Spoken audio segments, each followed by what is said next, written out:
हाँ दोस्तों, आज हम सब सीडीपी बाल विकास का प्रैक्टिस सेट हल करेंगे जो कि आपके आने वाले सीटेट एग्ज़ाम के लिए बहुत ही उपयोगी है। आइए हम सब आगे बढ़ते हैं। अब इसकी पीडीएफ के लिए आप टेलीग्राम चैनल को ज्वाइन कर सकते हैं जो कि लिंक डिस्क्रिप्शन में दिया गया है। उस पर क्लिक करके आप सभी क्लासों का पीडीएफ डाउनलोड कर सकते हैं।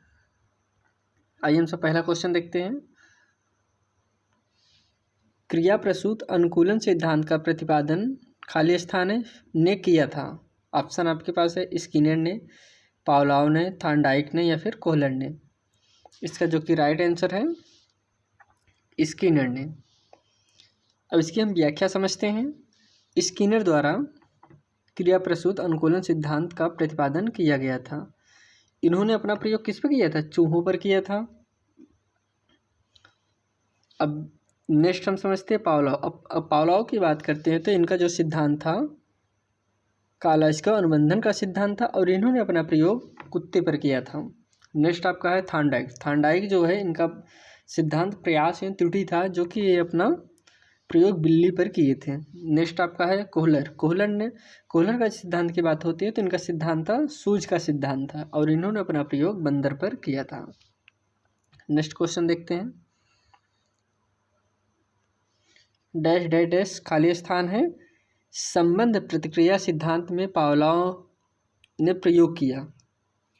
ऑप्शन है कुत्ते पर, बिल्ली पर, बंदर पर या फिर चूहे पर। इसका जो कि राइट आंसर है कुत्ते पर।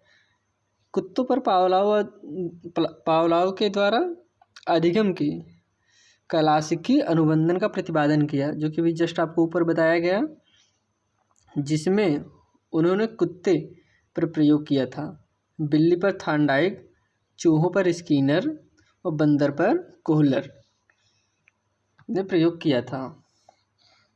अब आगे हम सब बढ़ते हैं।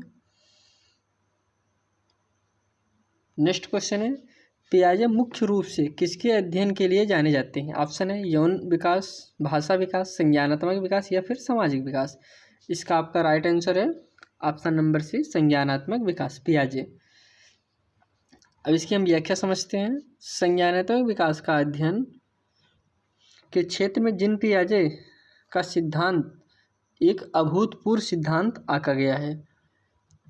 उन्होंने बालकों के चिंतन तर्कड़ा के विकास के जैविक तथा संरचनात्मक तत्वों पर बल डालते हुए संज्ञानात्मक विकास की व्याख्या की है। इसके अंतर्गत उन्होंने पहला अनुकूलन, दूसरा साम्यधारण या फिर तीसरा संरक्षण, चौथा संज्ञानात्मक संरचना आदि दिया है। अगला समझते हैं। आपका नेक्स्ट क्वेश्चन है जब मानव शरीर के एक भाग को दिए गए प्रशिक्षण का अंतरण दूसरे भाग में हो जाता है तो इसे कहते हैं, क्या कहते हैं? ऑप्शन नंबर आपका पहला है क्षैतिज अंतरण, ऊर्ध्वांतरण या फिर द्विपार्श्विक अंतरण या उपर्युक्त में से कोई नहीं। इसका आपका राइट आंसर है ऑप्शन नंबर सी द्विपार्श्विक अंतरण। इसकी व्याख्या समझते हैं। द्विपार्श्विक अंतरण या व्रास शिक्षा मानव शरीर के दो समान पार्श्वी हैं, बायां तथा दायां। जब शरीर के बाएं अंग से सीखे गए कौशल का अंतरण स्वतः दाएं अंग से सीखने पर या दाएं अंग से लिखे गए कौशल का अंतरण स्वतः बाएं पर होता है तो वह द्विपार्श्विक अंतरण कहलाता है। नेक्स्ट क्वेश्चन समझते हैं। नेक्स्ट क्वेश्चन है दिए हुए प्राप्तांकों के समूह में जो प्राप्तांक बहुधा सबसे अधिक बार आता है उसे कहते हैं, क्या कहते हैं? मध्यमान, बहुलक, मध्यांक या मानव विचलन। आपका राइट आंसर है इसमें ऑप्शन नंबर बी। अब इसकी हम व्याख्या समझते हैं।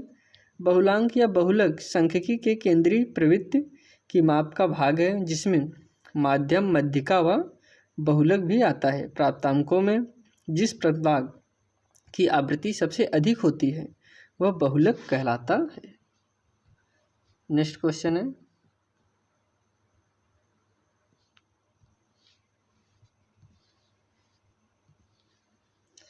अल्बर्ट बंडूरा निम्न में से किस सिद्धांत से संबंधित हैं? ऑप्शन है व्यवहारात्मक सिद्धांत, सामाजिक अधिगम सिद्धांत, विकास का संज्ञानात्मक सिद्धांत, विकास का मनोसामाजिक सिद्धांत। इसमें राइट आंसर है ऑप्शन नंबर बी, सामाजिक अधिगम सिद्धांत। सामाजिक अधिगम सिद्धांत को बंडूरा द्वारा 1969-71 में दिया गया। यह व्यवहार रूपांतरण के नियमों तथा संज्ञानात्मक मनोविज्ञान का संतुलित विश्लेषण। नेक्स्ट क्वेश्चन है, मानसिक आयु का प्रत्यय दिया था। ऑप्शन नंबर 1 स्टैन ने, बेने साइमन ने, टर्मन ने, सिरिल बर्ट ने। इसमें आपका राइट आंसर है ऑप्शन नंबर बी, बेने साइमन ने। अब इसकी हम व्याख्या समझते हैं। मानसिक आयु एक दूसरे तरह की आयु है जिसका प्रयोग बुद्धि मापने में मनोवैज्ञानिकों ने अधिक किया है। इस संप्रत्यय का प्रतिपादन बेने तथा साइमन ने किया था। तैथिक आयु से तात्पर्य व्यक्ति के जन्म से लेकर आज तक की आयु से है, जबकि मानसिक आयु उनकी बुद्धिलब्धि होती है।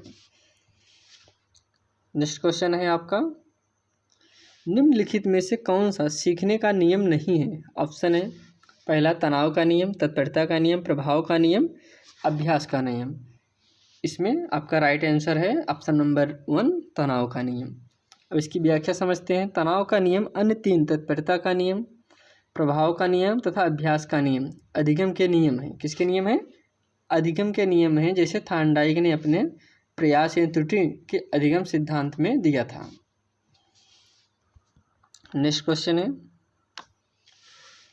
सूझ द्वारा सीखने के सिद्धांत का प्रतिपादन किया किसने किया था? ऑप्शन है पहला कोहलर ने, थार्नडाइक ने, पावलोव ने और वुडवर्थ में। इसका क्वेश्चन का आंसर आपको पहले ही बताया गया था, पहले ही क्वेश्चन में।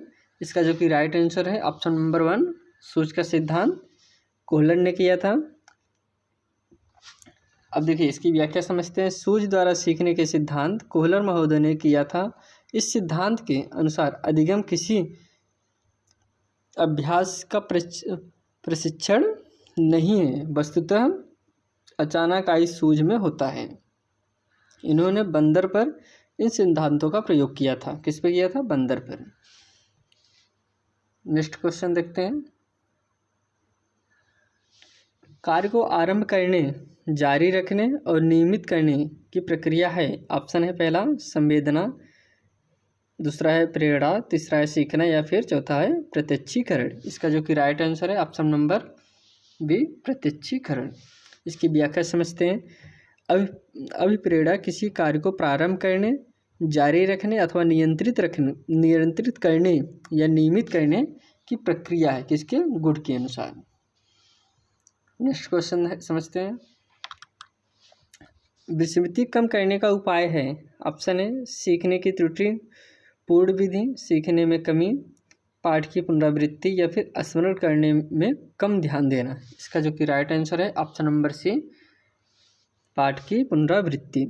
इसकी व्याख्या हम समझते हैं। पाठ की पुनरावृत्ति विस्मरण स्मृति का एक नकारात्मक या ऋणात्मक पक्ष है।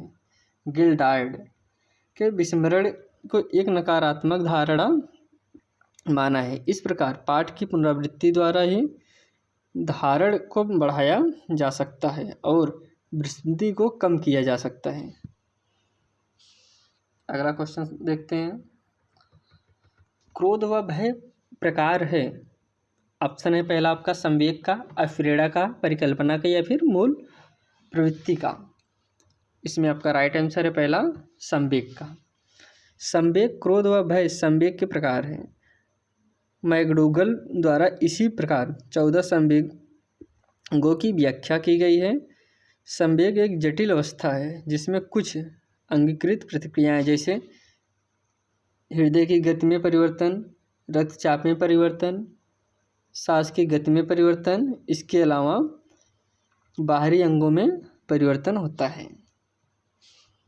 नेक्स्ट क्वेश्चन देखते हैं। दूसरे व्यक्ति के बाएं व्यवहार की नकल है। पहले ऑप्शन है अनुकरण है, सीखना है, कल्पना है या फिर चिंतन है। इसमें आपका राइट आंसर है पहला अनुकरण है। इसकी व्याख्या समझते हैं। अनुकरण या नकल दूसरे व्यक्तियों के व्यवहारों की नकल करना ही अनुकरण समान प्रदर्शन किया जाता है, तो अनुकरण की श्रेणी में आता है। नेक्स्ट क्वेश्चन समझते हैं। यदि पूर्व ज्ञान व अनुभव नए प्रकार के सीखने में सहायता करते हैं तो उसे कहते हैं सकारात्मक प्रशिक्षण स्थानांतरण, या फिर नकारात्मक प्रशिक्षण स्थानांतरण, या फिर प्रशिक्षण स्थानांतरण, या फिर सीखना। इसमें आपका राइट आंसर है ऑप्शन नंबर ए, सकारात्मक प्रशिक्षण स्थानांतरण। इसकी व्याख्या हम समझते हैं। धनात्मक अंतरण को सकारात्मक अंतरण भी कहते हैं। जब पूर्व अर्जित ज्ञान नवीन ज्ञान को अर्जित करने में सहायक होता है तो उसे धनात्मक या सकारात्मक अंतरण कहते हैं। नेक्स्ट क्वेश्चन देखते हैं। सीखी हुई बात को स्मरण रखने या पुनः स्मरण करने की असफलता को कहते हैं। पहला ऑप्शन है स्मृति, कल्पना, विस्मृति, या फिर ध्यान। इसमें राइट आंसर है ऑप्शन नंबर सी, विस्मृति। इसकी हम व्याख्या समझते हैं। विस्मृति या विस्मरण भूलने से संबंधित है। जब सीखा हुआ ज्ञान धारणीय न हो या धारण व किया जा सके तब उसे विस्मरण उत्पन्न होता है। नेक्स्ट क्वेश्चन है। टर्मन के अनुसार 90 से 100 बुद्धिलब्धि का बालक माना जाता है। सामान्य बुद्धि, मंद बुद्धि, श्रेष्ठ बुद्धि, या फिर क्षीण बुद्धि। इसका राइट आंसर है ऑप्शन नंबर ए, सामान्य बुद्धि। जब 90 से 100 के बीच होता है तो वो सामान्य बुद्धि के अंतर्गत बालक माना जाता है। इसकी व्याख्या समझते हैं। सामान्य बुद्धि टर्मन द्वारा बुद्धिलब्धि की अवधारणा का प्रतिपादन किया गया था। किसके द्वारा? टर्मन द्वारा, जिसमें मानसिक तथा तैथिक द्वारा बुद्धिलब्धि ज्ञात की जाती है। बुद्धिलब्धि मानसिक आय 100, तैथिक आय, इस प्रकार से 90 और 100 के बीच की बालक समान बुद्धि का बालक कहलाएगा। अगला क्वेश्चन देखते हैं। हाल का सिद्धांत निम्न में से किसकी व्याख्या करता है? अधिगम में अफ्रीडा की भूमिका, बुद्धि की प्रकृति, या फिर मूल्यों के विकास, किशोरों का मनोविज्ञान। इसमें आपका राइट आंसर है ऑप्शन नंबर डी, किशोरों का मनोविज्ञान। किशोरों का मनोविज्ञान हाल ही में मनोवैज्ञानिक थे जिन्होंने पहल अमेरिका में किशोरावस्था का वैज्ञानिक अध्ययन किया। स्टैनले हॉल के अनुसार किशोरावस्था एक आधी तूफान की अवस्था है। किसी अवस्था है? आधी तूफान की अवस्था है। यह एक तनाव व तूफान की अवस्था है। कौन सी अवस्था? किशोरावस्था। नेक्स्ट क्वेश्चन देखते हैं। आपका नेक्स्ट क्वेश्चन है, मानव व्यक्तित्व को के मनोलैंगिक विकास को निम्न में से किसने महत्व दिया था? ऑप्शन है हॉल, या फिर कमेनियस, हॉलिंगवर्थ, या फिर फ्रायड। इसमें आपका राइट आंसर है ऑप्शन नंबर डी, फ्रायड। इसकी व्याख्या है, फ्रायड ने मानव के मनोवैज्ञानिक विकास का सिद्धांत सिगमंड फ्रायड महोदय ने दिया था, जिसमें उन्होंने इड, ईगो व फिर सुपर ईगो की अवधारणा दी थी। नेक्स्ट क्वेश्चन है, मनोविज्ञान के प्रथम प्रयोगशाला को किसने स्थापित किया था? ऑप्शन है ऑप्शन नंबर ए, सिगमंड, या फिर विलियम वुंट, या फिर पावलाव, या फिर वाटसन। इसमें आपका राइट आंसर है option number B, Williams Wundt. इसकी हम व्याख्या समझते हैं। विलियम वुंट ने मनोविज्ञान का प्रक्रम प्रयोगशाला 1879 में जर्मनी में की थी, जिसमें उन्होंने अपने सहयोगियों के साथ प्रतिक्षण, संवेदना, दयात या संवेग जैसी प्रमुख मानसिक क्रियाओं का अध्ययन किया था। नेक्स्ट क्वेश्चन देखते हैं। गेस्टाल्ट मनोविज्ञान के आधारशिला किसने रखी थी? यहाँ पे गेस्टाल्ट की बात कर रहे हैं। इसकी आधारशिला किसने रखी थी? ऑप्शन पहला है मैक्स वथीमर, या फिर फ्रांज ब्रेंटानो, या फिर एडगर रूबिन, या फिर कर्ट लेविन। इसमें आपका राइट आंसर है मैक्स वथीमर। इसकी व्याख्या समझते हैं। गेस्टाल्ट मनोविज्ञान की आधारशिला 4 जर्मन मनोवैज्ञानिक ने की थी, जिसमें है मैक्स वर्थिमर या फिर, और सेकंड थे वोल्फगैंग कोहलर, और अगले थे कुर्ट कुफका, और अगले थे लेविन ने रखा था। नेक्स्ट, अब इसी के साथ हम यह सेशन यहीं समाप्त करते हैं, फिर मिलते हैं आपसे दूसरे वीडियो में। तब तक के लिए धन्यवाद।